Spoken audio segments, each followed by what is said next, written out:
should be able to allow people to bypass the lobby without having been admitted. Yeah, that's what I thought I did, but John's having trouble entering. What message is he getting? Hans Olaf is as well. Oh, shoot. Okay, so And if you copy the the link, just like in the meeting info, you can just shall I just send it to yeah. John? Do you see Hans is also Yeah. all I know, I have the registration link, but is there meeting info already in the thing?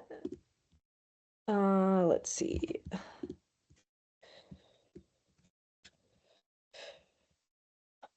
I'm not seeing more. So there's no, meeting info, I see. Copy join info. Okay. Yeah, I just send it. You sent it to this one with Hans? I'm just sending it now too, because oh yeah, you did. It says, I can't believe it would say you don't have permission to join the event when it was a Teams presenter link. Okay, let's hope for the best. I think Anita is asking for a link to join directly. Okay. She needs to send it to Dr. Muyungi. Okay. I've been in touch with both of them this morning, so let me see if I can. Did she write in the email? She sent it in the chat. Oh. Does she? Okay, I'm gonna send it to her again and let's see. So maybe circulate the link again to the mailing list and then also to the list of presenters as well, so that whoever is having trouble can just click on it. Yeah, it's a little tricky. I've sent it now a few different ways, but everyone who registered should have. Hi, Sandra. Hi, is that Anita? Yes, this is me. I've joined, but Dr. Muyungi seems not to be able to register and get the link. So I was wondering if I can get direct link. Yeah, I just sent you the direct link also to his Gmail account. Can you send it to my account as well? Yeah, I sent it to you at your government account. You should have received it. Oh yes. I've seen it. Yes. Okay. Yes. Okay. Sorry, I'm not sure why this is so difficult. Did John make it? Oh, there's John. I did make it. Yep. Oh, good. It's like we're in another reality. I don't know. When you have to work hard for something, it makes it more worth it. So I'm extra excited by this now. It's true. This is a new kind of, I think Teams updated on my system, and I was really hoping for the best. We do have really a lot of people registered for this, so I hope everyone who wants to make it into the cyber world is going to make it. Right now, I don't see. Sandra, is there a way to send the link to all the people who did register so they can have it handy? It's I don't know how I can do it. I don't. That's all right. There's not an they should just, when they registered, they should have gotten the link. So I think that what happened with you all as presenters is I sent you a special link and the special link didn't work. Only worked for Adriana, Dan, and Paula, but it did not work for the other group of you. I'm sorry, I don't know why you all received it at the same time, but okay. Well,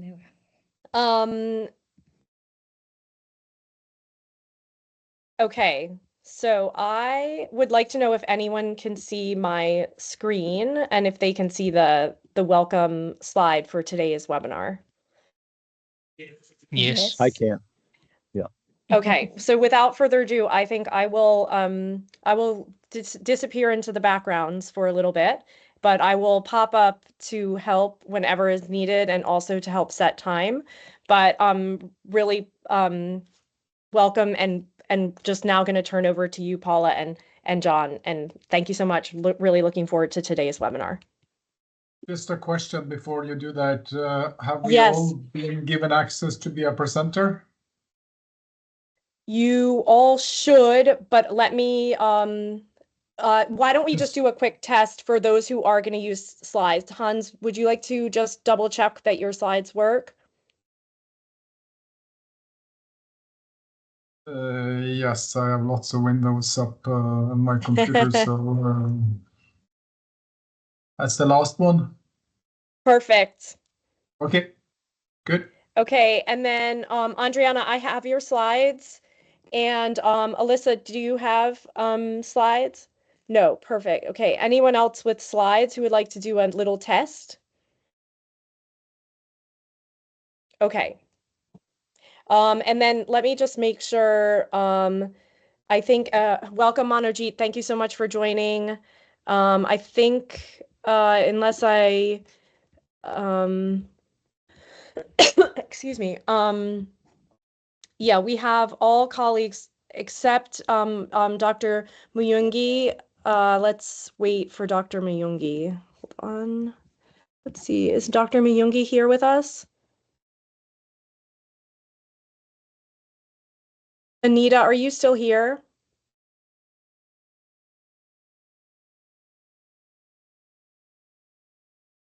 Yes, sir, I'm still here. I'm trying to reach Dr. Muyungi to send him this link.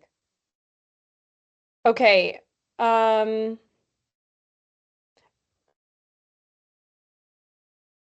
Okay, so I will watch the chat. I think we should get, oh, here he is. He's here. Beautiful. Yes. Wonderful. Hello, Dr. Muyungi. Thank you so much for your patience. I am going to make you a presenter right now. And I apologize profusely for the problem with the link.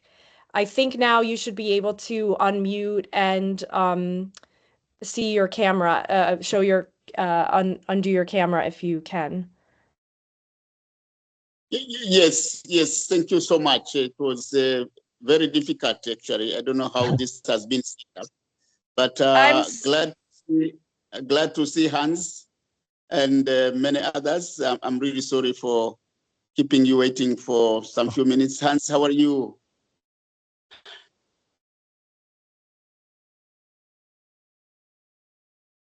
I'm fine, thank you. I'm good. I'm in Bonn, actually. I'm in Bonn. This is excellent. Thank you so much. So without further ado, I would like to turn over to John and Paula, our co-leads of the Climate and Clean Air Coalition Household Energy Hub. Thank you very much, Sandra, for organizing the logistics and getting people on board. Hello, everyone. My name is Paula Eje. I work with the Energy Commission on clean cooking solutions, regulation, and then promotion of that sector in Ghana. With me is my senior colleague, John. John, please introduce yourself as well. Thank you, Paula. My name is John Mitchell, and I work at the U.S. Environmental Protection Agency, where I coordinate our clean cooking household energy activities, and I'm also the chair of the U.S. government's interagency working group on household energy, and delighted to be with you. And before I turn it back to Paula, I just want to say we've become so accustomed to just clicking on a link and magically appearing that we're reminded this morning about the wonders of virtual meetings, and you'll be able to join each other from all around the world. So I think we're going to have a great event. Back to you, Paula. Thank you, John. And thank you, co-presenters, for accepting to do as the honors. We felt it was very important for especially those of us who were not able to participate in the IEA event in Paris to also learn what the discussions were and then the next steps going forward from that particular event. So we have about 30 attendees aside our presenters. Can we please ask you to tell us from which country we are representing in the chat box so that we have a fair idea who is participating from what country so that we can have much more perspective in our discussions as well. So thank you for joining. Without much ado, would go on with the presentations, and then we can have the interactions afterwards. So the first person we'll invite will be Adesina Mbabi from UNEP, air quality expert. She would present on cooking in Africa, science policy for clean air and climate action. So Adesina, you have 10 minutes for your presentation. We look forward to hearing your insights. Thank you. Thank you very much, and good afternoon, good morning, good evening. I am connecting in from Nairobi on a nice warm afternoon, and I send warm wishes from here. So my title for the presentation, I thought let's look at clean cooking in Africa, understand what is the interaction between science and policy for clean air and climate action. It unites those quite well. So before I start, please the next slide. Before I start my presentation, I would like to acknowledge the partners that form the basis of the science through an assessment called the Integrated Assessment of Air Pollution and Climate Change for Sustainable Development in Africa. Those partners are the ones that are shown there, including the Climate and Clean Air Coalition, African Union Commission, United Nations Environment Programme, and the Scientific Knowledge Partners, Stockholm Environment Institute. This assessment was concluded in 2023 with the launch of the report, but it began a few years before in 2019, so just before COVID started. So this assessment report, which forms the scientific basis around key sectors, including clean cooking, was developed with contributions of over 100 authors, reviewers, and modelers, together with an international team as well. And following this assessment, each country has emissions inventories, which are available for freely through that the link that I have there, and I can share also in the chat when I've concluded my talk. And the African key stakeholders from all spheres of life actually put in the development in the scenario development, and those scenarios are the business as usual, which is looking at if nothing changes, if everything is held constant, more or less. And then the other scenario is, we call it the short-lived climate pollutant scenario, which means that we are looking at limiting short-lived climate pollutants, including black carbon. And then the third scenario was looking at the implementation of Africa Union Agenda 2063. Now, the results from that assessment, the scientific assessment, which had a policy, which is underpinned by policy, shows that you can have multiple benefits in reducing premature mortality and deaths, in reducing the loss of crop yield through ozone exposure, and also you can lessen the climate emissions. This report was then endorsed by the African Ministerial Conference on Environment. And more than that, the assessment lays out multiple pathways for fast-tracking implementation on short-lived climate pollutants. But most importantly as well, it looks at development measures. How can we develop as a continent at the same time ensuring that we have clean air for everybody, and we are also looking at the low carbon resilient pathways as well. Next slide, please. And before I even proceed further, I would like to acknowledge partners that are on this call and that are also involved in various ways in the assessment, including the International Energy Agency, which in multiple ways, including their data, their knowledge, and their guidance through the assessment. So the assessment looked at 39 measures, and those 39 measures were around 5 sectors. Those sectors are energy and industry, agriculture as a second sector, transport as a third sector, fourth, waste, and of course, why we are here today is the residential measures, which actually include clean cooking. Clean cooking, we are looking at clean lighting, clean cooking, efficient air conditioning, refrigeration, and other household energy efficiency. But let's dwell more now on clean cooking. Next slide, please. So when you look at the clean cooking measures that we considered in the assessment, we can already see that if those measures are implemented fully, we can have benefits, as I pointed out before, on human health. So in that case, we are looking at, if you look at the baseline of 2018, going all the way, starting to understand what's happening in the midway at 2030, and then at the end of this, which is 2063, you can see that the number of premature deaths, both for adults and children actually reduced from 250,000 to less than 100,000 if all measures such as those under the short-lived climate pollutants measures and as well as the Agenda 2063. Now, the good thing to also notice here is that different regions will also have different impacts in terms of premature death, given that there's regional differences, even as you look at indoor air pollution. Next slide, please. Now, the reason why you have those reductions in premature mortalities is because you're looking at African households towards the future starting to use different fuels. And those fuels we had different ways of divvying up the different fuels, including just using firewood in the normal way, but also efficient processes that use firewood more efficiently, natural gas, LPG, but also efficient electricity and just electricity plainly and charcoal use. So when you look at those measures, you can see that as you move from 2020, which is the best year for looking at the household fuels, to 2063, then the mix of those fuels and the mix of those technologies actually help us to get to where we need. Now, again, there's regional differences, and you can understand why. Different regions have different fuel access, they have different fuel utility, different socioeconomic circumstances, so their pathways will also be different. Of course, if you look at regional, those will be different, and if you look at country, those will be different too. Again, just to stress on that, there will be country data available in this granular data that is available from the assessment. Next slide, please. Now, more than talking about development, talking about the impacts on climate change, impacts on human health, impacts on agriculture and food security, it is to understand this is accomplished through integration of short-lived climate pollutants, but not just short-lived climate pollutants, air pollutants and greenhouse gases in nationally determined contributions.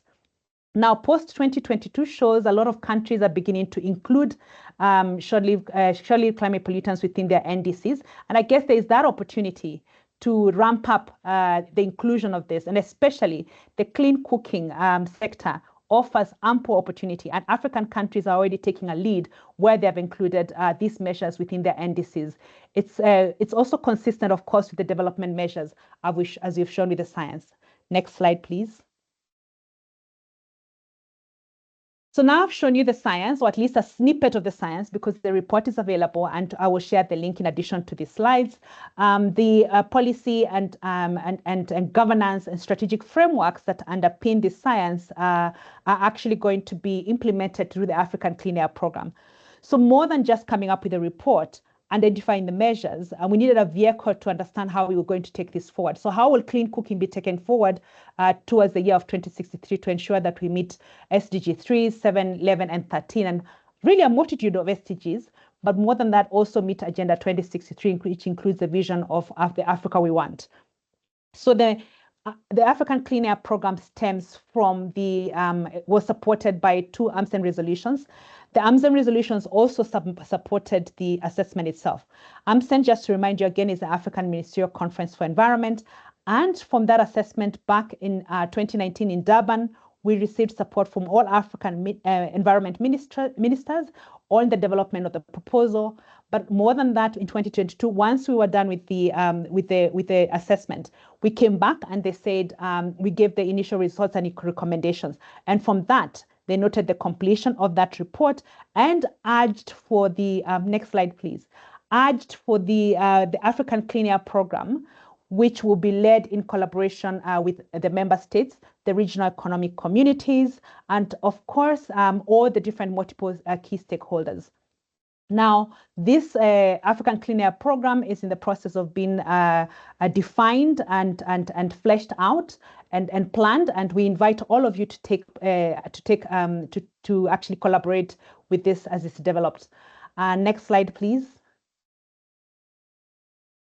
So I've shown you the science, or at least a snippet of the science, and the policy underpinning, and especially the policy that is looking at the regional framework of policy. But it is also good to take note that at UNEA this year in 2024 in March, that the UNEA 6 resolution that looked at promoting regional cooperation on air pollution to improve air quality globally. And I know a lot of you were involved in shaping that and ensuring that it passed through. It actually cites the Africa region's progress Particularly, it cites the report, the Integrated Assessment of Air Pollution and Climate Change for Sustainable Development in Africa, and the proposed African Clean Air Program. It also urges to support the development of regional air quality arrangements, including an African Clean Air Program, and enhance, as appropriate, existing regional air quality initiatives, which were preceding this which were in the year 2008, 2009, which included the Abidjan Agreement, the Nairobi Agreement, and the Lusaka Agreement, as well as the North Africa. So what I'm saying is that the science exists. Of course, with science and in terms of the kind of modeling we do, it could always be improved, but it already gives us different pathways that we can get there that urge very strongly for all of us to consider that development can be met, but not at the expense of good health and our food security. Thank you very much. And the last slide shows the, thank you. Go ahead, finish up. Yes, the last slide shows the link to the report, and I'll put here in the chat. Thank you. Thank you very much, Adriano. Got us off to a great start. The next, we're going to be talking about summit organizer perspectives, and we're going to have a series of speakers talk about that. Before we do, though, I would like to let people know that on Tuesday of this week, there was a wonderful event at the Norwegian Embassy here in Washington that was hosted by the ambassador of Norway, Anniken Krudnes, and also included the ambassador of Tanzania, ambassador of Ghana, and 4 other ambassadors. And I have to say, the feeling of momentum was palpable. It was just a wonderful event, and it was a really great feeling. We're really pleased to be able to do this. And once again, thanks to all the organizers, but especially the ambassadors from Norway and Tanzania to promote this activity here in DC and really put it in front of all the policymakers here and the US government. So moving on to talking about the summit and what happened, I'm going to introduce Dan Wetzel. Before I do, though, I want to congratulate Dan and his team and all his colleagues for all the hard work that we all know went into this event to make it such a success. And you're looking good, Dan. Clearly, you've gotten some rest since the event. And I'll just turn it right over to you. Please let us talk to us about it. Perfect. Thank you so much, John. And actually, I'm glad I'm disguising my illness right now. I fell a little sick the other day, so forgive my froggy voice. But I shared some slides. Can you guys see my screen right now? Sorry. Yes. Yep. Perfect. Excellent. Thank you, guys. So I think many of the people I'm seeing on the call, as I see names come in, and many of the people who are joining as speakers today, we are very grateful for your presence at the Summit for Clean Cooking in Africa. And heading into this, I think our executive director really wanted to make sure we are achieving 3 things. One was, how do we really build critical momentum for the agenda for clean cooking this year? And really, as he's been phrasing it, how do we make this the pivotal year in the global efforts on addressing clean cooking, but particularly in Africa? Second, we wanted to make sure we were mobilizing some financial resources to this, and how do we mobilize more of this, both from development pots of money, but also from the private sector as well. And then finally, how do we put together sort of a implementation roadmap, thinking about what are the policies that need to be there, what are some of the other critical pieces of the equation that we know are helping with clean cooking, like carbon credits, like different standards, et cetera. How do we put some things in place that allow us to make progress on the implementation and make sure that that money is being channeled effectively? So I'm happy to report that I think we achieved many of these things. Obviously, there were some elements that we were always wanting to achieve that are, I think, took a little bit longer than the time we had to develop. So I'll take through today just sort of the key outcomes of the summit, and then where are we seeing next steps going forward, and what are the next opportunities to advance this agenda we see on the horizon. So first, I think just the summit itself was a big moment in the global push towards addressing clean cooking. So obviously the summit was hosted by the President of Tanzania, the Prime Minister of Norway, the President of African Development Bank, and the IEA's Executive Director. We had about 1,000 people in attendance in person, and many more following online. And we had 4 heads of state, 23 ministers, and 55 government delegations that were attending this, as well as many CEOs. And so by our estimate, we think this is the largest and sort of the highest level of attendance and any event dedicated on clean cooking. So I think really some of these pictures on the right, if you were thinking about President Macron tweeting about clean cooking, I think 5 years ago, you'd ask the people who've been at this for a long time, like Hans Olaf, that would not sort of be something you would think the president of France. We were excited when ministers were talking about this in the past. So I think this the attention of this has really come to a higher level, and so we're really, really grateful for that. And I think the other important element of this is that many of these governments are taking it on as a part of their agenda. So, you know, within the context of the G20 and the G7 that is going on right now, we do have confirmation that right now there is currently debated some text around clean cooking. So we're hopeful for a strong outcome there. So we're starting to see through many of these multilateral fora this becoming a much more prevalent conversation. So now in terms of the more implementation oriented things beyond sort of the momentum and the political support there, the summit was able to mobilize $2.2 billion worth of new financing. This comes in addition to other things on the table. So the landmark commitment by African Development Bank at COP last year for $2 billion over the next 10 years, as well as money that's currently available from the World Bank, GCF, et cetera. And also some of these key outcomes are all captured in a chair summary, which details each of the commitments that different companies, different organizations were making.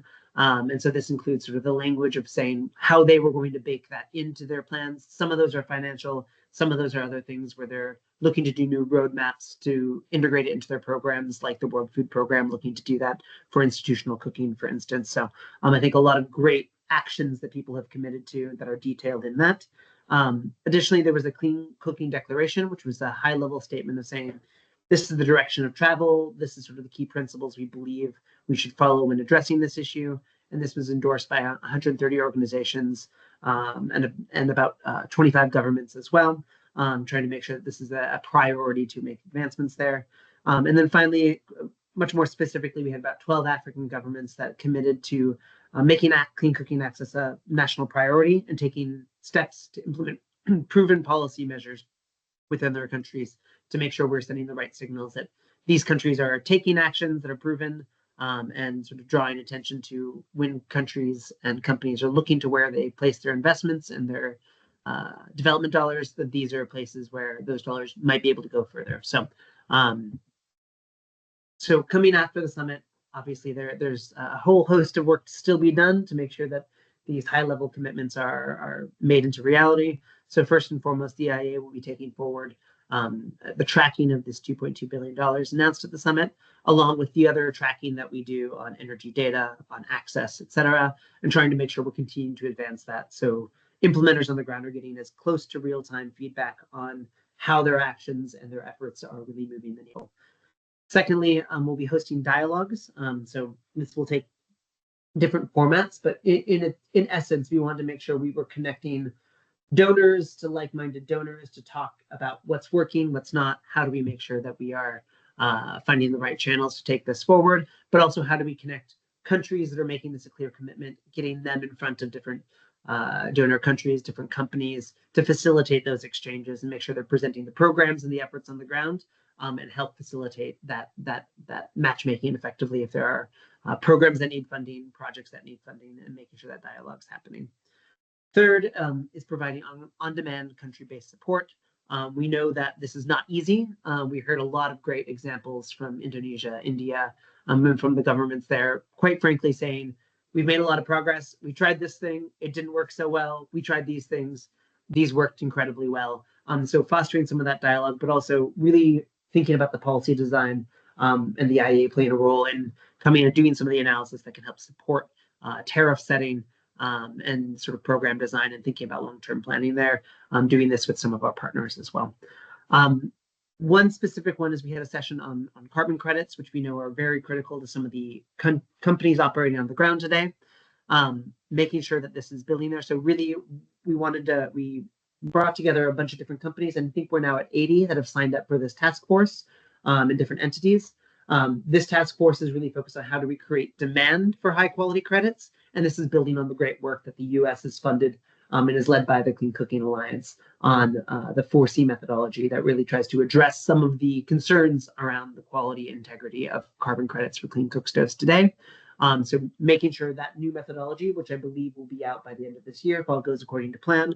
So building on that and creating the demand for credits of that from that methodology or similarly leveled methodologies that address some of the concerns that could undermine the entire industry on that front. So this will be a task force that we'll be taking forward as well in partnership with Clean Cooking Alliance and other UNFCCC, Gold Standard Vera, and other folks like that.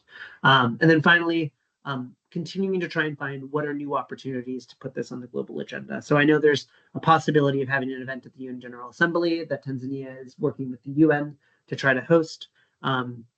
Obviously, the G7, I already mentioned the possibilities there, but at G20, already Brazil has signaled a strong interest of having an event on the margins of the Energy Transition Working Group, specifically on clean cooking.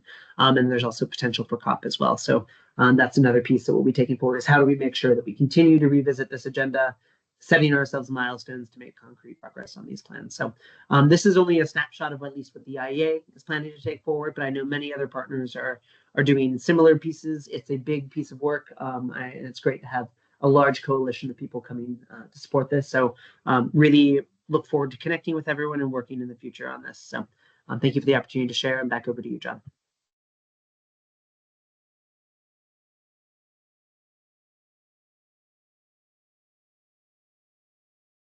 Thank you very much, Daniel, for the very high-level highlights. I have noted some key steps that you have mentioned that you'll be following up on, and I'm very curious to hear more about it in the Q&A section. So please, participants, feel free to put in the chat questions you have for particular presenters as we go along so that we can collate it and then run through them during the Q&A sessions. And also just to assure you that we'll have the slides and put together and then shared with all that participated, including the mailing list that we have already. So don't worry about having to scribble down a lot during the session. Just listen, we'll share the notes with you afterwards. So next, we are privileged to have a key person from Tanzania. Tanzania was the focus for the summit. So we are very pleased to have in our midst Dr. Muyungi, who will be presenting to us as well. So we kindly invite him to give us the next steps for African countries going forward. Doc, you have the floor. Thank you very much. Thank you. And thank you, Dan, for summarizing succinctly what happened in Paris. Indeed, it was one of the most important events in terms of participation, but also in terms of what we adopted. The three documents are critical for moving forward Africa on the clean cooking path. The summary of the chair, the declaration, as well as the third document, which we all adopted. I think they are very, very important in terms of moving forward, the priority areas. So thank you. Now, going forward, as you know, Tanzania has been, as much as possible, trying to champion this. My president, Dr. Samia, has been the forefront since Dubai when we launched the African Women Clean Cooking Support Program. I'm glad that IEA and many of you who are here were able to participate, and it all triggered almost everything. This is an issue where my president believes that is something which we need to take up as a continent, and we are glad that we are attracting partners. IEA, of course, was great, but of particular importance, Hans, Prime Minister has been the forefront to work on this. So we are very thankful that much as it's about Africa, but it's getting the attraction and the support of many. We know that clean cooking has been on the agenda for almost 20 years, but without a clear and determined political push, I think it won't go anywhere. So that's why my president has taken it to herself to ensure that she pushes the clean cooking agenda for the continent. After the adoption of the documents, I think we need to work together now. If you look at the document we adopted, we have the post-summit approach, agreed approach in terms of how we want to move forward. Basically, we have a consortium of the institutions which we believe working together, we can of course, with the support of IEA, we can look at how best we can now at least focus on the actions related to the commitment we held, but also actions related to what is needed in terms of resources and how those can be mobilized. I know the AFDB, I'm not sure if there is anyone from AFDB here, but Kevin was working with us, and Daniel, to ensure that, and of course Hans, that we move forward in that sort of post-summit agreement. And I hope soon we should be able to sit and see how we move. But on the other hand, I am in Bonn, as I said, we have been raising this at the highest level. We had the first discussion on this with the COP29 presidency. Fortunately, you remember on 15th, it's a COP29 presidency discussions on this agenda. I'm very happy to note that the presidency of COP9 has agreed to take it up. And frankly speaking, we are delighted to see that it is also an agenda for COP30 for Brazil. As you know, when we were in Paris, we had also invited the President Lula of Brazil. Of course, he couldn't come because of the floods which had happened at that time in the country. But we had a discussion here with the head of delegation of Brazil, who said Brazil is keenly interested to see this agenda moving forward in the context of climate change. As well, so beyond COP29, we'll be having this as one of the key agenda items. This morning, before we closed our African group meeting, the African group of negotiators has agreed to put clean cooking as a priority, just energy transition program for Africa. So as we speak, and this will be transmitted to the chairs of the SABS and SBI, and of course to the conference before we close, that Africa has resolved to see clean cooking as one of the just transition key work programs and agenda items. So we take it to Baku with that understanding. The agreement was that it becomes one of the key program or key agenda items, so that it becomes, when we talk about just transition, just energy transition, you have to include also clean cooking as one of the key areas for the continent. So we have agreed to take it up here, and it has been accepted within the AGN, African Group of Negotiators, as well as within the G7 in China. And as a whole, we are going to present it this evening as we conclude our work here in Bonn. So moving forward, we do believe that this is an agenda which has taken a turn which we did expect as a country. As I said, my president has even here been acknowledged as a champion of this agenda in Africa. And we do believe this is important because the political leadership is needed to push this agenda at this highest level in the climate arena. We are also working with our colleague, IEA, to see a side event happening in September during the UN General Assembly, and of course, joined by our colleague, Norway, Hans.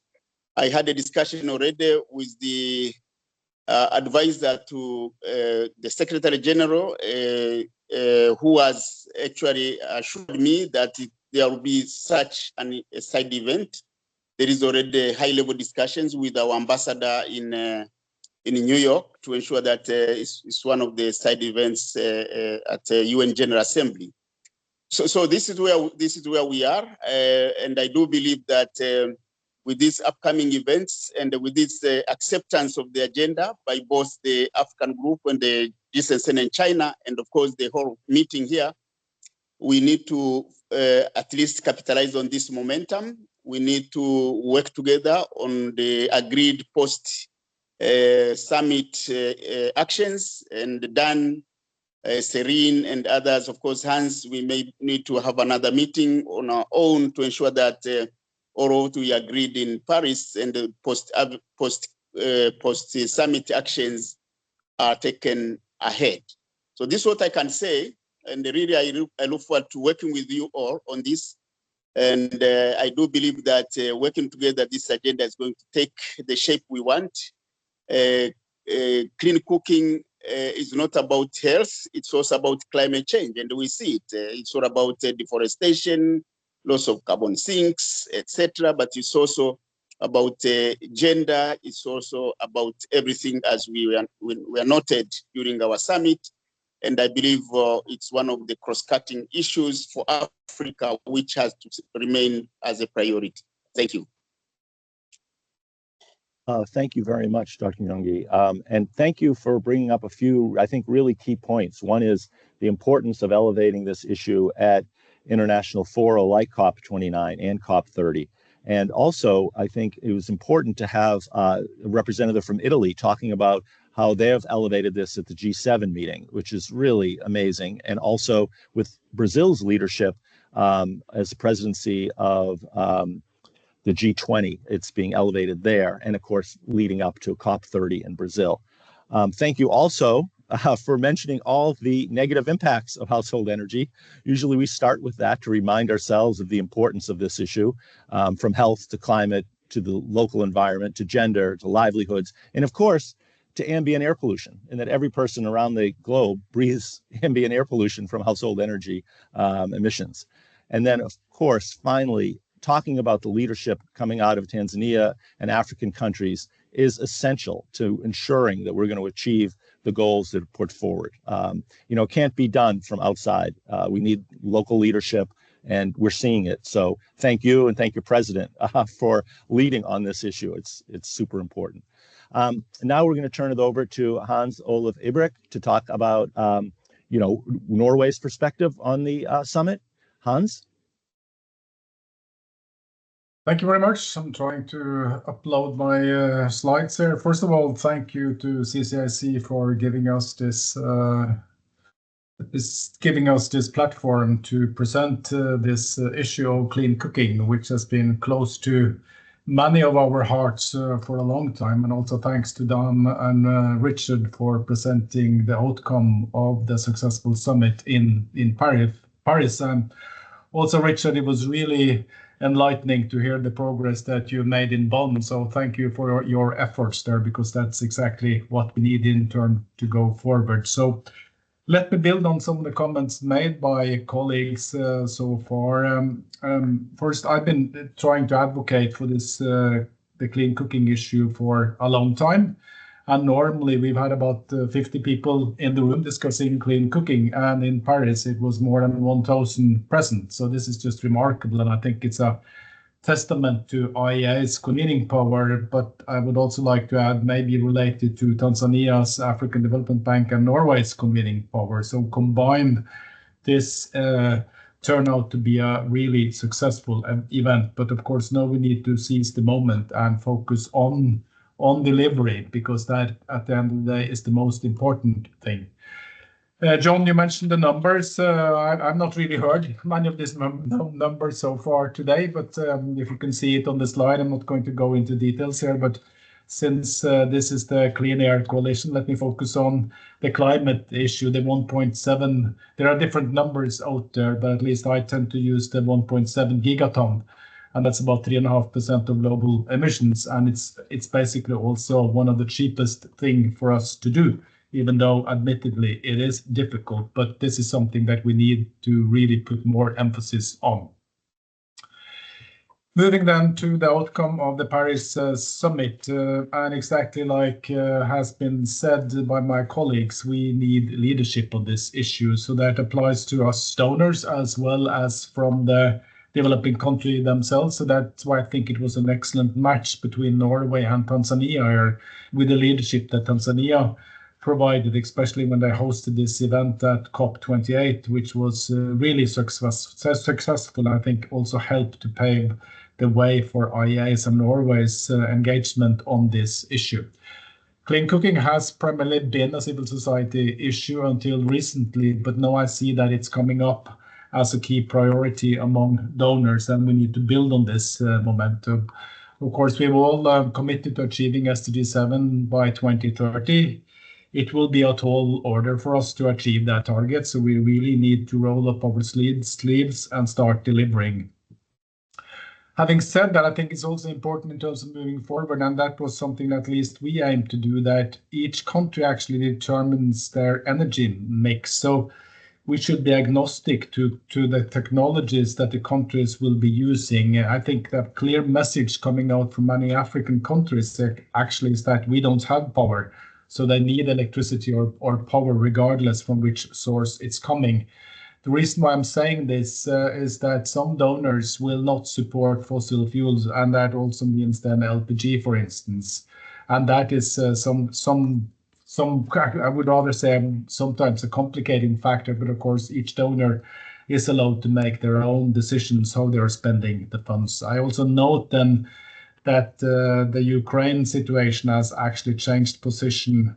Maybe the position has become more nuanced in some capitals, at least after the Ukraine war started. In terms of moving forward, of course, we need resources, and we need to tap into all kinds of resources that we can find. A critical issue will, of course, be affordability, because we will need subsidies here, because the poor people will not be able to buy the necessary solutions that we need to implement.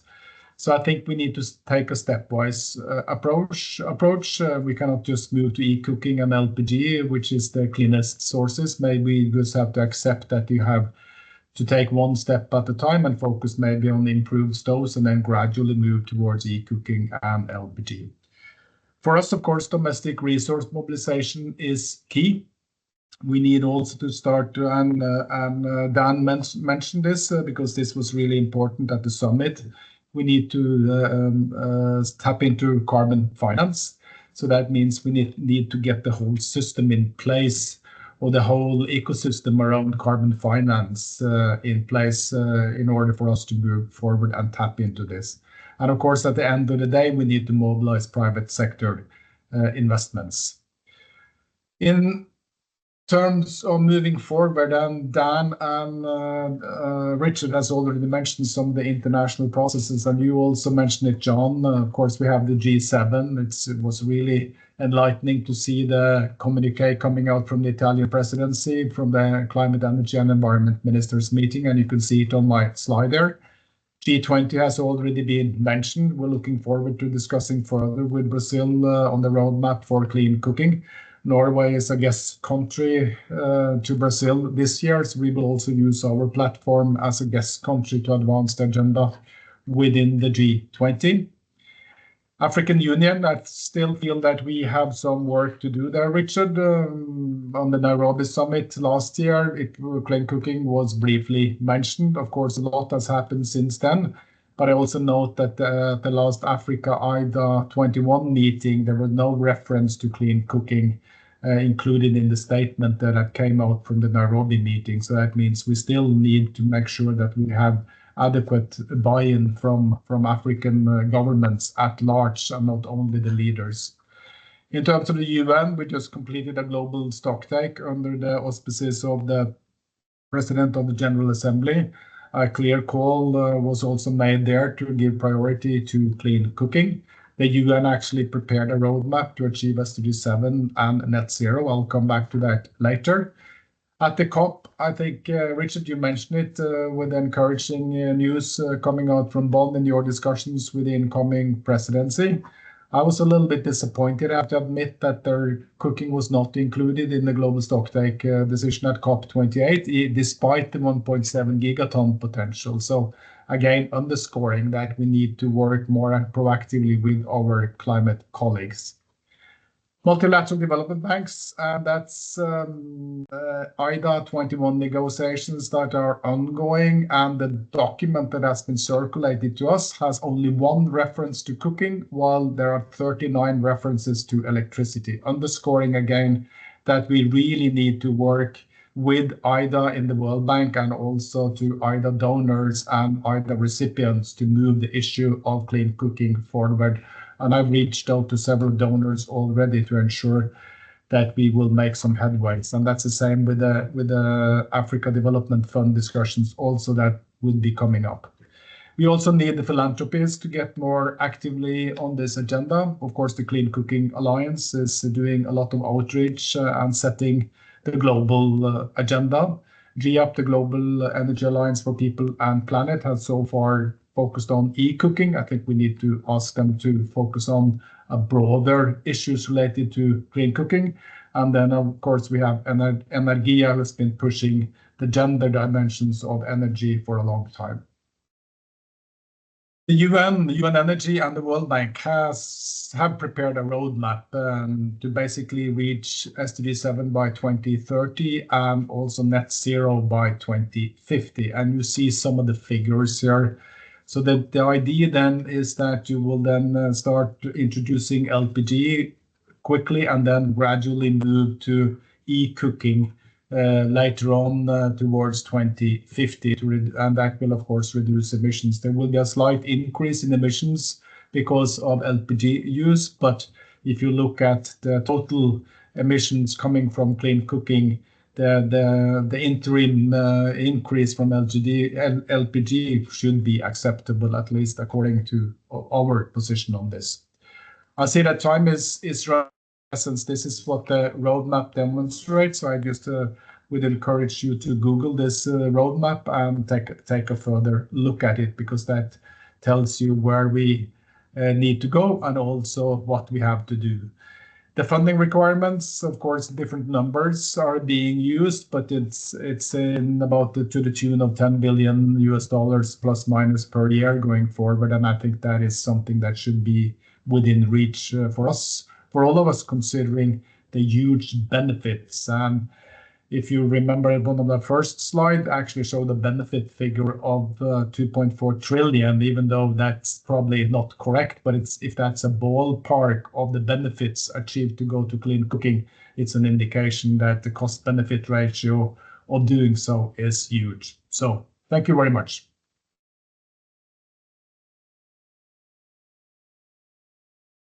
Thank you very much, Hans, for the insights given. It's interesting to see that even though we are making a lot of effort with this big event, when it comes to really making decisions, still we have the power sector being prioritized over cooking. So we still have a long way to go. Let's keep the fire burning and then make sure that we are able to use the opportunities that are currently available to further push the clean cooking agenda ahead as well. Thank you very much. So next we'll have Monojit of African Development Bank to give us the next steps from the bank's perspective, especially because they initiated the Sustainable Energy Fund for Africa as part of the Sustainable Energy for All initiative that was introduced more than a decade ago. And then they also have been very supportive in the sector. So we look forward to hearing what their perspectives are going forward. Thank you. So Monojit.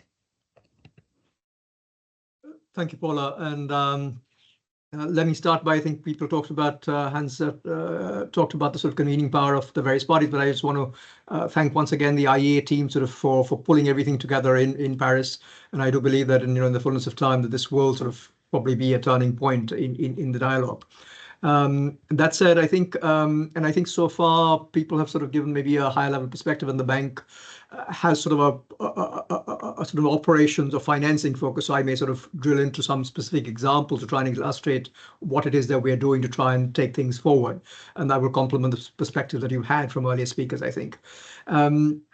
And while our focus is on financing, I think we also sort of looking at the space, we realize that there is a need to go upstream. And for instance, this is exactly what we did a few years ago when we sort of worked with the Clean Cooking Alliance to establish the Spark Plus Fund, which is the first debt fund for focused on this space. So we went upstream trying to sort of see what we could do at a wider level beyond a single transaction approach. Anyways, just following the summit, or actually more accurately, even from the time of COP, we've been actively engaged with a mix of countries and companies on financing opportunities. So this is both across sovereign operations and non-sovereign operations. In the IEA slide, I think there was a sort of a cluster maybe on East Africa. So maybe let me use that opportunity to try and maybe mention some of the things. And because Dr. Moingi is here as well, what we are doing in East Africa, what we are developing actively as we speak. I think we've got 3 or 4 projects that we are developing actively with the expectation that we should have 2, maybe 3 approvals through the course of the year. Let me start, for instance, with and we're taking maybe a little bit of a bias here at the moment on electric cooking, and this sort of links into the fact that the bank has sort of the traditional power business, and we're trying to see whether we can leverage the sort of core operations to roll out clean cooking as well, where that's feasible.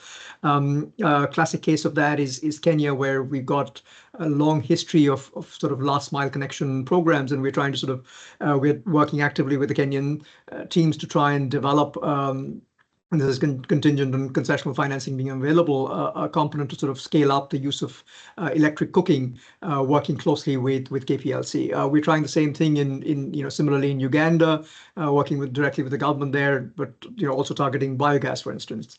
In Tanzania, where I think we've also got a similar sort of last mile connectivity and large sort of electricity program planned for next year. We're trying to see how we can actually sort of integrate a clean cooking component or electric cooking component, and this builds on work maybe that other entities are doing. So this brings into the point on partnerships that also came up at the summit. So working, building on works that entities such as MEX have done, and trying to see how we can scale up and sort of have 50 or 60,000 electric units rolled out over the next 2 years, which then sort of sets a base for larger expansion on a more commercial basis, because here we're trying to use concessional financing, sovereign, through a sovereign route.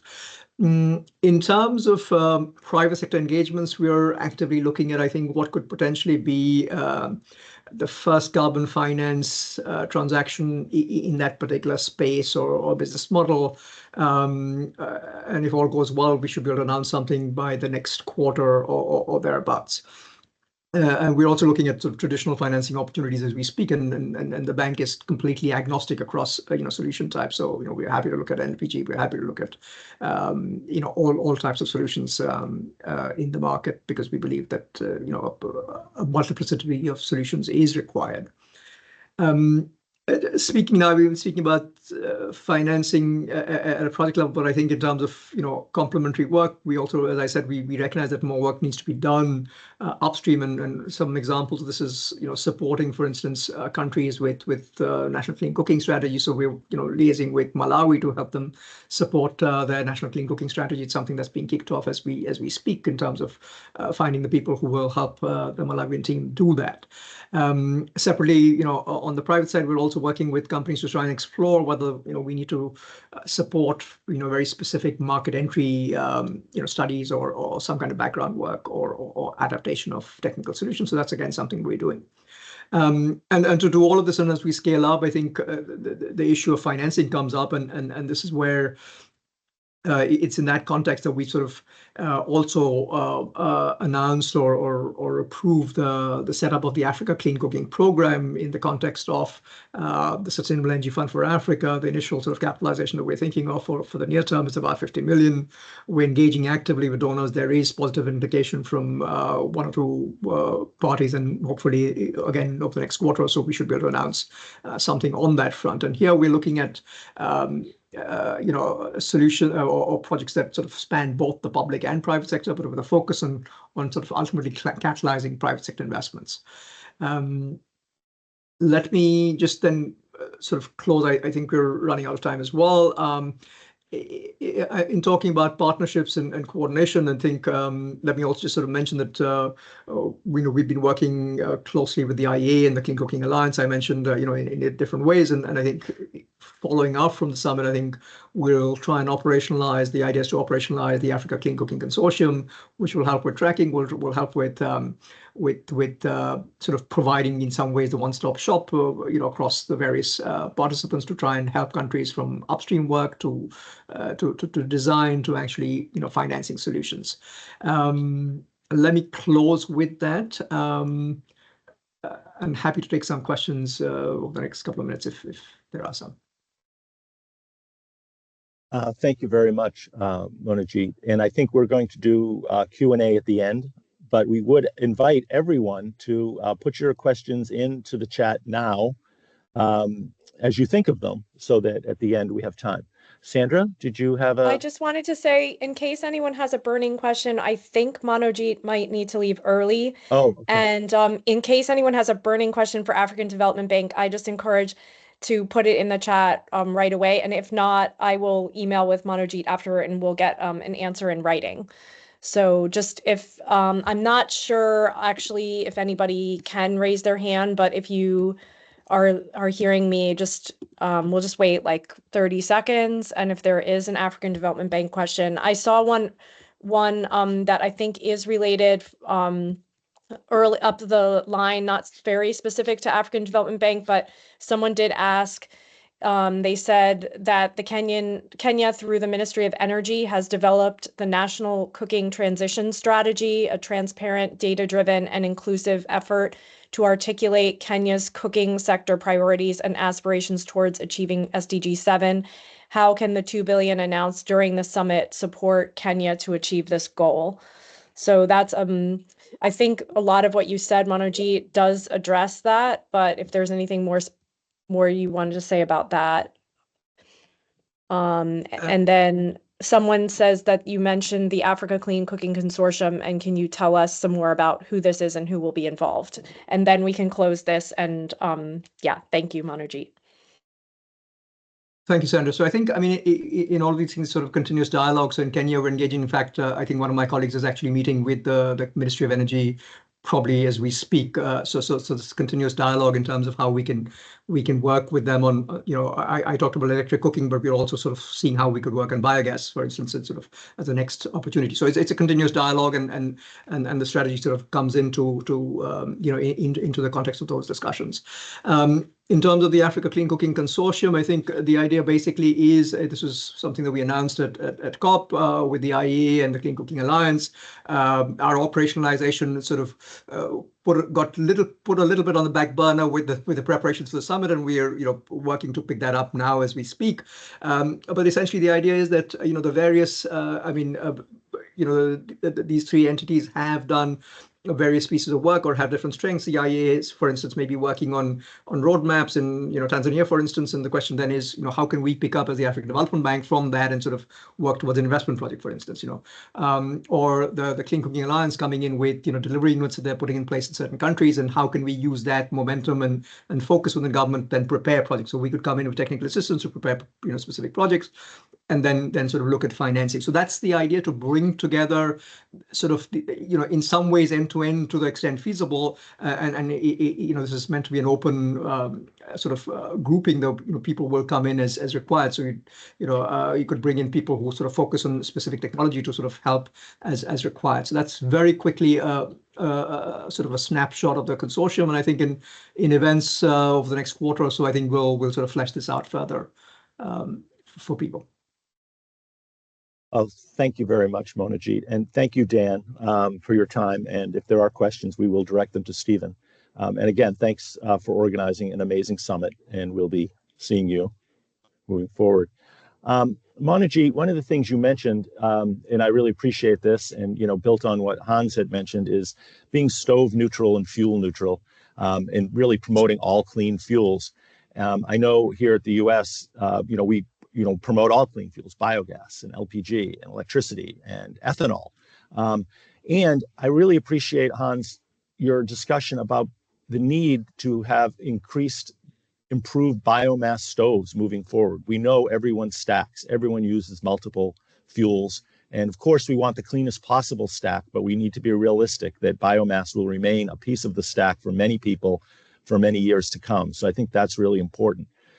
Another issue I just wanted to bring up, because I was walking my dog yesterday, and here in DC, where I live, we're about to replace all of our natural gas pipeline in our city, and it's going to cost $4.5 billion in one city in the US. So before we say to low to middle income countries they can't use LPG because it's a petroleum fuel, just think about that for a second. Anyway, it's just as an aside that we don't want to get locked in with LPG, but it needs to be part of the mix moving forward. And hopefully every consumer around the world gets to have their choice of what fuel they want to use moving forward. Next up is my longtime colleague and friend, Alyssa Derby from the Clean Cooking Alliance. And she's going to be talking about what the Alliance is doing, coordinating across the sector, and especially what has changed, if anything, from the IEA Summit. Over to you, Alyssa. Great. Thank you so much, John. As you mentioned, my name is Alyssa Derby. I'm the Senior Director of Climate Impacts and Standards at the Clean Cooking Alliance. That means I coordinate all of our work on standards and testing and all of our technical work on climate. And I want to thank the CCA team for organizing this event. It's really a pleasure to be here with all of you. I wasn't able to attend the summit myself, but I really enjoyed the updates from my colleagues who were. And so I'd like to start by sharing some of the comments that CCA's CEO, Dempna Vanderlands, presented there. These are 3 key messages that global leaders need to hear at this moment. So I'm going to read those out and then continue from there. She said, first, we are here not just to discuss another energy issue, but to drive a movement, one that transforms the pace and scale of progress on the most underinvested climate, health, and development challenge we face. Second, we are at a pivotal moment where we can finally, collectively, acknowledge that clean cooking intersects with the most pressing global issues of our time: energy access, public health, sustainable development, gender equality, and climate change, and take action that unlocks transformative systemic change. Third, this isn't just an aspiration. It's an achievable goal within our grasp, and we know how to do it. So on this call, I think we are all likely aligned on these points because we have the clean cooking solutions and services to meet these goals. The companies that provide them are rapidly expanding access, but need further support to expand their customer base. And we also know that carbon markets are crucial for scaling access and improving affordability. So my remarks are focused on the next step priorities of funding and coordination. And as John referenced, I'm going to give some examples of CCA's current work.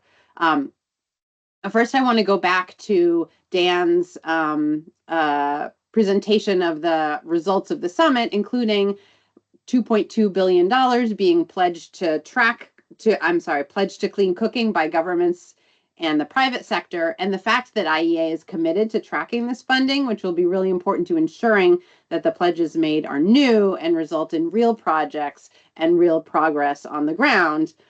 And also the fact that while $2.2 billion sounds like a lot of money, it's not a lot apparently compared to DC's infrastructure budget. And also, as we saw on Hans Olaf's final slide, it's actually still a small fraction of the funding that we need to address universal access. So we need to make sure these pledges result in coordinated actual spending, and then also to keep fundraising.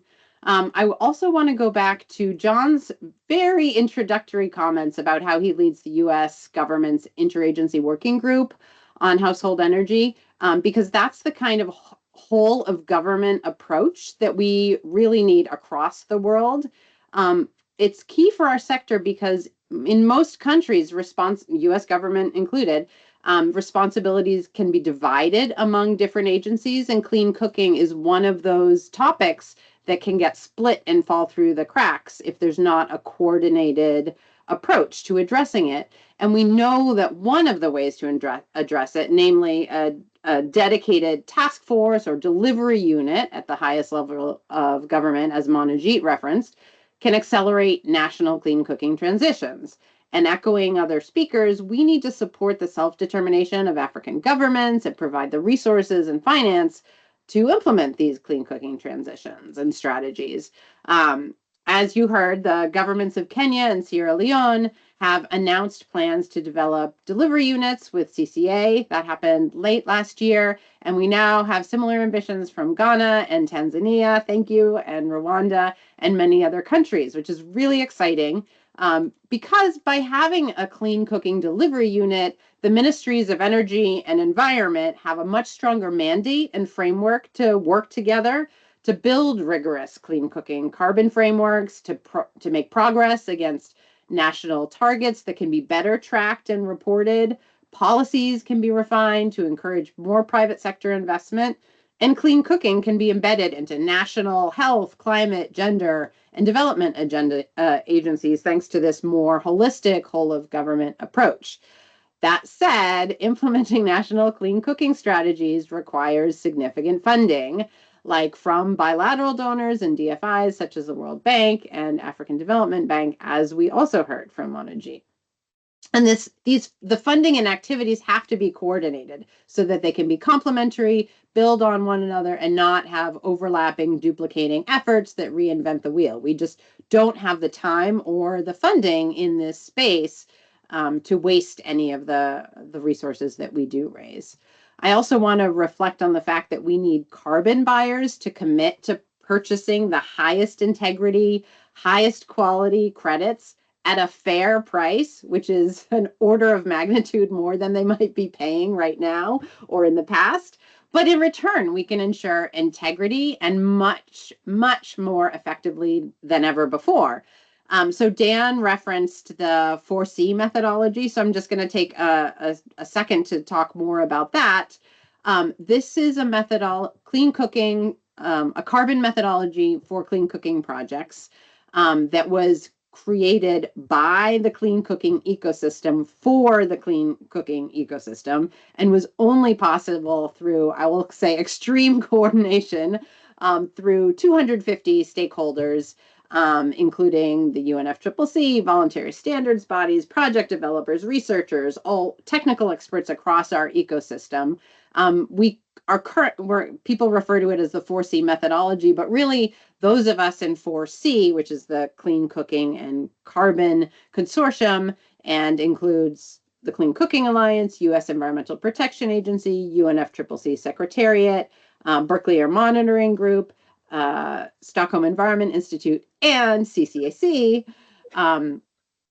really are the facilitators and shepherds of this process of helping our sector to create its own carbon methodology. And it will be the first ever carbon methodology to be applicable to all cooking transition scenarios, including metered and non-metered fuels, which eliminates the need for multiple methodologies for cook stove carbon projects. And as such, we do indeed intend for it to become the standard for all clean cooking projects under both Article 6.2 and 6.4 of the Paris Agreement, as well as the voluntary carbon market.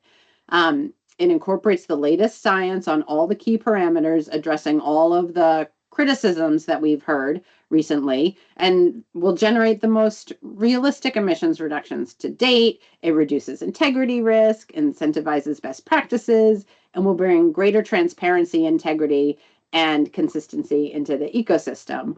I mentioned all of the coordination that's happened. We've had a year and a half of inputs and feedback throughout the ecosystem that is culminating in what, fingers crossed, will be the public comment release at the end of this month or early July, so that we can indeed get this into practice as soon as possible. This is, again, a combination of funding and coordination. It took all of our sector to come together to develop this methodology, and because it so much constrains any possible flexibility around carbon credits that might come, meaning reducing risks of overestimation, we need the buyers to step up and spend a lot more money on these credits that are significantly more valuable as a result of the safeguards that the methodology puts in place. So I know we need to move on and we'll have more time in the Q&A, but I want to echo what you've heard from other speakers, that all of the events leading up to the summit and since then have generated just extremely positive momentum. And I share everyone else's excitement in where we're going. And going forward, we just need to make sure that all of this momentum is supported by real funding and real action, and that we coordinate our approach so that we can make the best use of it. Thank you so much.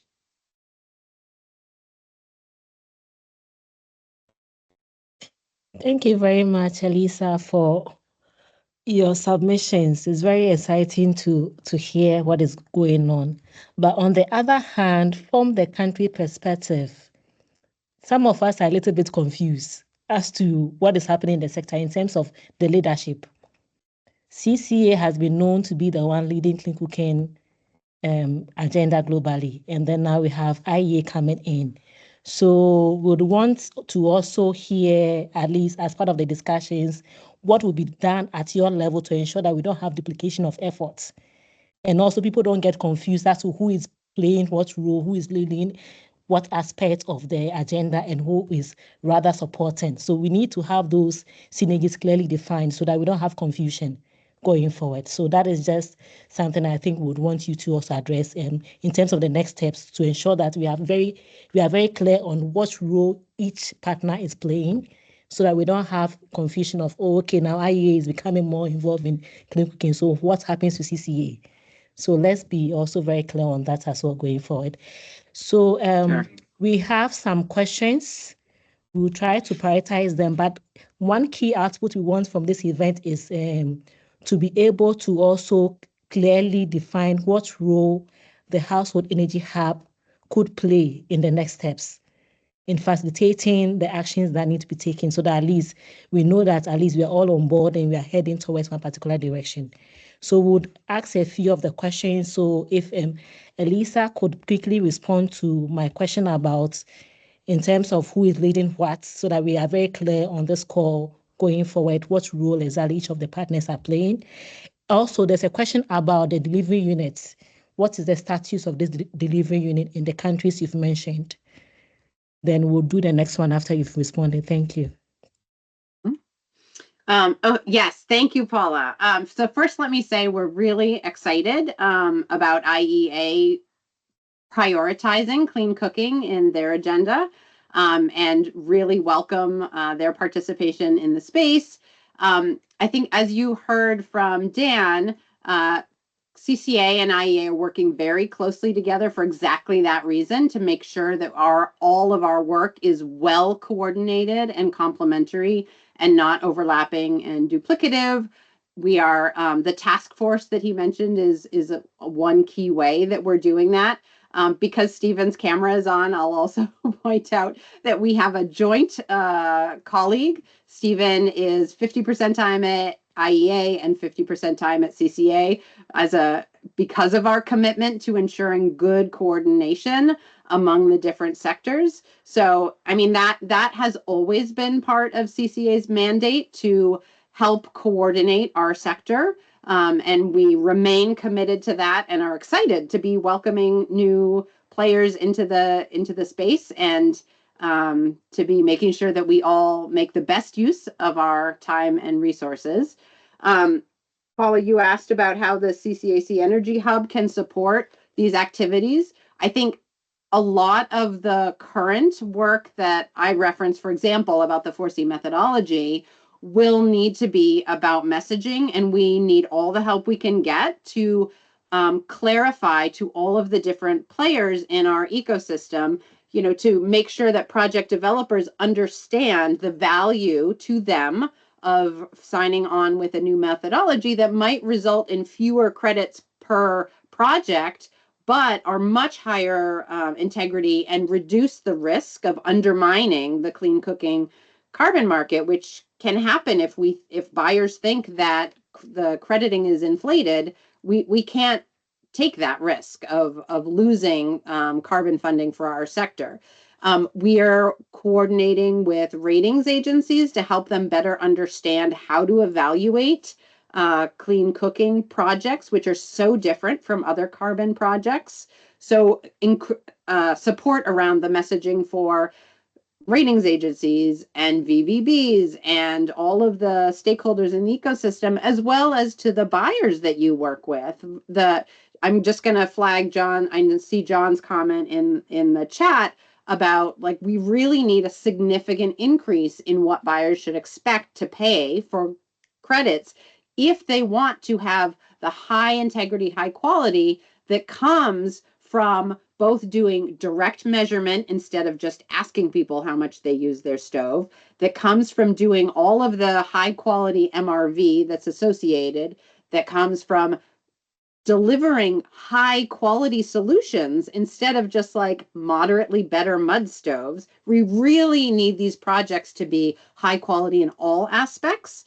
And so, you know, like they might be used to paying $4 to $7 a ton for their credits. We need them to be ready to pay $20 to $40 a ton. And fortunately, we're already seeing some movement towards that end of the scale. We talked to a buyer last month who said, I want the highest integrity projects. I'm willing to pay $40 a ton for them, and called CCA because they wanted help identifying what that looks like. And so as a sector, we need to just reiterate that messaging as much as possible and would appreciate all the support we can get in doing so. Great, thanks, Alyssa. And Hans, you have your hand up. You want to join in on this conversation? It was just about this issue of coordination, and rest assured, of course, we as owners of some of these and supporters to some of these organizations will make sure that we are well coordinated and pulling in the same direction. So I don't think that's a real concern, at least not to us, because now we need all the actors on board to move this agenda forward. So I think we are well coordinated, so that's no need to be really worried about that. But of course, as on other all issues, when it becomes interesting, then a lot of actors are also moving in and trying to get their share of the action. So I think that's something we also have to be a little bit concerned with. But we will stay the course together with our partners. Excellent, thank you. And I think and I appreciate your confidence there, because it's going to be important. But hey, what a great problem to have. More actors want to be engaged, right? It's not something we've had a problem with before. So the next question is kind of open-ended. I'm sorry, okay. Dr. Nyongi. I'm saying I might be leaving you because I'm rushing to the airport now. But as Hans, let me just say where we are coming in and where my president is coming in. As I said, we know clean cooking has been there as an agenda. We understand and underscore the importance and, of course, the good work which has been done so far, and in many ways by the Global Alliance on Clean Cooking and many others. The thing which we thought was really important from my president's perspective, and as Hans said, we think this needs a real political leadership, because engaging heads of states, engaging UN agencies, engaging G20 and others will require the highest level of political leadership. And this is where my president has actually volunteered to champion this, because yes, indeed, a clean cooking agenda in terms of actions is going on. But if you look at the statistics, look at Asia, look at Latin America, and we see the statistics. IEA is giving us the statistics on an annual basis, and we see that the African continent still needs additional efforts to push the clean cooking. My country now stands as about 70% of the total population engaged in clean cooking. So you're talking about almost over 80%. But look at India, 71% already they are in clean cooking solutions, and Indonesia and many Latin American countries. So we need Africa to be somewhere there in 2030. And this is why the high level of political engagement is very, very necessary to ensure that we bring all the areas, and I'm very, very happy the way we framed even our discussions in Paris, where we are talking about finance, we are talking about the policies, we are talking about partnerships. These three elements are going to help us. And if you lack the policy part of it, I think we have seen finance and partnerships, but the highest political engagement and highest level of policy engagement will be extremely important. Ensuring that countries have policies in place, we can support clean cooking, ensuring that the financial institutions do understand the need to enhance clean cooking as one of the key agenda. I think these are the issues which need highest political leadership, and this is where Tanzania is coming in to work with everyone who has been working on that, to push this as the highest political agenda, to push the G20, and as Hans said, to push everybody across the globe to see Africa as one of the continents which needs to be supported in this regard. So that's how we come in. Thank you. Thank you very much. Really appreciate it. And thank you for your time. It's been wonderful, people carving out their time today, you running to the airport and Dan having to run as well. and Monojit, but it's, I think, been a wonderful webinar. The next question is rather open-ended. It was, Nigeria did not even attend the summit, so didn't sign the declaration. So how do we go about making a change here in Nigeria? But I'd like to broaden that as wonderful as it was, there were a number of countries who were not there. How do we reach out to those countries? And, you know, in particular, from my perspective, our friends from China were not well represented, yet they're very engaged, obviously, throughout Africa. So how do we, and I'm going to open this up first to Stephen, then to everyone, how do we go about taking what happened, which was wonderful, and really expanding it to bring in sort of more countries who are or could be or maybe even should be engaged in this work? Stephen? Yeah, hello, John. I hope you can hear me. I was not like on a speaker's link, so I hope the mic works. Perfectly, thank you. Okay, that's great. Well, thank you very much for the question. And maybe first, I want to reiterate what Alyssa said as well about the leadership and about the role of the IEA and CCA. As Alyssa said correctly, I don't think there's any conflict here, and the proof is maybe that I'm here and I'm both working for CCA and IEA. I'm really coordinating well.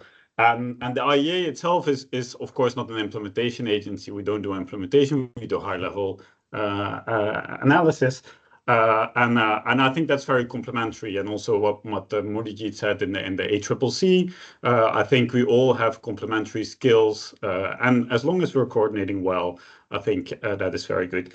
So that just on a side note, John, before I go into your question about other countries, African countries, but also like Asian countries. I think so. One of the things is the policy, and Dr. Miyungu already talked about it. So we have, as Dan presented, 12 countries who signed up to the policy declaration. This is still something that the IEA is actively pushing and coordinating in all the energy dialogues that we have with the different countries. So there's different countries in Africa, but also outside of Africa.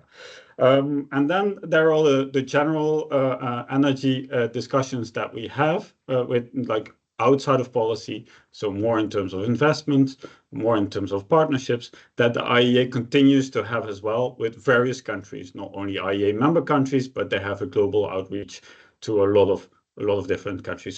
So that is basically from the IEA side, how we continue to work, how clean cooking continue to be on the agenda, especially in the view of the energy access work that the IEA has been doing with the different countries around the world. So maybe I stop here and I'll let maybe Hans Olaf or Alyssa add to that. Mm-hmm. If you allow me to build on what Stephen just said, of course, it took a lot of effort to get 12 countries to sign up. Yes. And time was actually quite short, and we used extensive resources to try to reach out through all kinds of channels in order to do so. So I think what we increasingly saw that this was a start of a process, and of course it was not the end of a process. So we will continue to do this, and where I outlined in my presentation some of the key arenas and venues that we will be now using going forward, and I think that let's take a stock again when we're approaching COP30 in Brazil. Then I think you will see more specific results of the hard legwork. When it comes to China and some Asian countries, I fully agree with you, because if you look at the numbers, we have actually made some progress on reducing the numbers of people lacking access to clean cooking, but that's in Asia. And of course, LPG has been a key answer to what they've done. So I think actually we could have benefited from including more experiences from the countries that have actually achieved a lot already. So I think that will be the next stage for us. But this was a summit focusing on Africa. But I think it's South-South learning is something we need to focus more on going forward. Thank you. Yeah, I appreciate that. I was actually thinking of China more as a donor country, given all the activities they have in Africa.